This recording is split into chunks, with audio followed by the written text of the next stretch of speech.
അങ്ങനെ world cup final കഴിഞ്ഞിരിക്കുക. Spain ചാമ്പ്യന്മാരായി.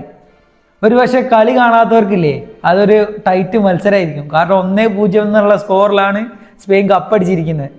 പക്ഷെ കളി കണ്ടവർക്കറിയാം സ്പെയിൻ എങ്ങനെയാണ് ഈ കളി ഡൊമിനേറ്റ് ചെയ്തതെന്ന്. അർജന്റീനയ്ക്ക് സത്യം പറയണേ ബോൾ പോലും കിട്ടിയില്ല.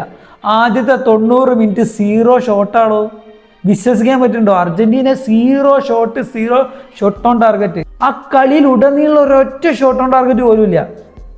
സത്യം പറയുകയാണെങ്കിൽ ഉനൈ സിമോണൊക്കെ അവിടെ കിടന്നുറങ്ങായിരുന്നു എന്ന് പറയാം. ഇതൊരു ഗോൾ നിന്നു പോയാൽ എന്തുകൊണ്ടാ അറിയോ? സ്പെയിൻ്റെ ഫിനിഷിംഗ് ഇല്ലായ്മ. അതുകൊണ്ട് മാത്രം സ്പെയിൻ അർജന്റീനനെ കൊണ്ട് ബോൾ തൊടിയിപ്പിക്കുക എന്ന് ശപഥം ചെയ്ത് വന്ന മാതിരിയായിരുന്നു കളി. വളരെ ഡൊമിനേറ്റ് ചെയ്ത്. ഈ പൊസിഷൻ മാത്രമല്ല കേട്ടോ, കുറേ അറ്റാക്കുകൾ വന്നിട്ടുണ്ടായിരുന്നു. പക്ഷേ ഫിനിഷ് ചെയ്യാനുള്ള ഒരു കഴിവ് അവർക്ക് ഇല്ലാണ്ട് പോയി. മറുഭാഗത്ത് നമ്മളൊരു കാര്യം കൂടി പറയണം, എമി മാർട്ടിനസ്. അയാൾ നല്ല എഫേർട്ട് എടുത്തിട്ടുണ്ടായിരുന്നു കളിയിൽ. ഈ കളിയിലേക്ക് വരുമ്പോൾ നമ്മൾ മെസ്സിൻ്റെ ഒരു മാജിക്കൊക്കെ പ്രതീക്ഷിച്ചിട്ടുണ്ടായിരുന്നു. പക്ഷേ മെസ്സി നമുക്ക് കാണാൻ കിട്ടിയില്ല എന്നുള്ളതാണ് സത്യം. ഈ കോർണറും ഫൗളും ഫ്രീ കിക്കൊക്കെ കിട്ടുമ്പോൾ മാത്രമാണ് പുള്ളിയെ നമ്മൾ കണ്ടത്. കാരണം എന്താണെന്ന് വെച്ചാൽ അങ്ങനെ ആയിരുന്നു അവരുടെ ഡൊമിനേഷൻ. പിന്നെ പറയുകയാണെങ്കിൽ റോഡ്രി ഇപ്രാവശ്യത്തെ ഗോൾഡൻ ബോൾ വിന്നർ. കുറേ ആൾക്കാർക്ക് ഡൗട്ട് ഉണ്ടാവും എന്തിനാ പുള്ളിക്ക് കൊടുത്തതെന്ന്. പക്ഷെ ഇന്നലത്തെ ആ ഒരു മാച്ച് മാത്രം മതി അദ്ദേഹത്തിൻ്റെ ക്ലാസ് എന്താണെന്ന് തെളിയിക്കാൻ. അദ്ദേഹം നോക്കൗട്ട് മാച്ചിലേക്ക് വരുമ്പോൾ സ്പെയിനിന് കൊടുത്ത കോൺട്രിബ്യൂഷനൊക്കെ ഉണ്ടല്ലോ. എന്ത് പ്ലെയർ അയാൾ. ഫൈനലിൻ്റെ അകത്ത് ലെമീൻ യമാൽ അത്യാവശ്യം നന്നായി കളിച്ചിട്ടുണ്ടായിരുന്നു. പക്ഷേ പുള്ളിക്കാരൻ കുറേ ഗോൾ അടിക്കാനുള്ള അവസരങ്ങളൊക്കെ ഉണ്ടായിരുന്നു. അതൊന്നും പുള്ളിക്കാരെ യൂട്ടിലൈസ് ചെയ്തിട്ടില്ല.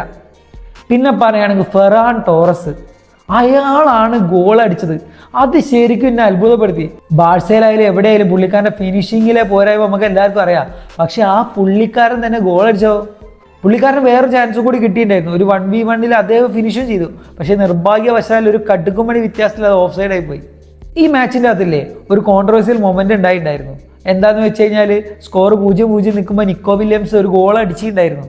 പക്ഷേ അത് ഡിസലോ ചെയ്ത് എന്താ ഡിസലോ ചെയ്തതെന്ന് വെച്ച് കഴിഞ്ഞാൽ മറീനോൻ്റെ കാല് ഒട്ടമെൻറ്റിൻ്റെ കാലിൽ കൊണ്ട് എന്നൊക്കെ പറഞ്ഞിട്ടാണ് അത് ഡിസലോ ചെയ്തത്. അത് ഒരു ഫൗളാണോ എന്ന് ചോദിച്ചാൽ ഫൗളാണ്, അല്ലേന്ന് വെച്ചാൽ അല്ല. അങ്ങനത്തെ ഒരു ഇതായിരുന്നു. എന്തായാലും അത് പോട്ടെ. പിന്നെ കളീൻ്റെ ഒരു ടേണിംഗ് പോയിന്റ് എന്ന് വേണമെങ്കിൽ നമുക്ക് പറയാവുന്നത് എന്താണെന്ന് വെച്ചാൽ എൻസോ ഫെർണാണ്ടസിൻ്റെ റെഡ് കാർഡാണ്. ആവശ്യമില്ലാണ്ട് ചോദിച്ച് മേടിച്ചായിരുന്നു എൻസോൻ്റെ ഫസ്റ്റ് യെല്ലോ.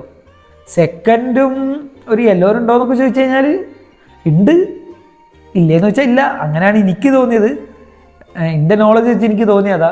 അതോടുകൂടി അർജന്റീന 10 പേരായിട്ട് ചുരുങ്ങി. പിന്നെ ഒരു രക്ഷയില്ലായിരുന്നു.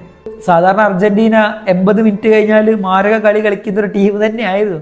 പക്ഷേ സ്പെയിനിൻ്റെ മുമ്പിൽ കളി അറിയാത്ത ഒരു സ്കൂൾ കുട്ടികളുടെ ടീമിനെ പോലെ ആയിപ്പോയി.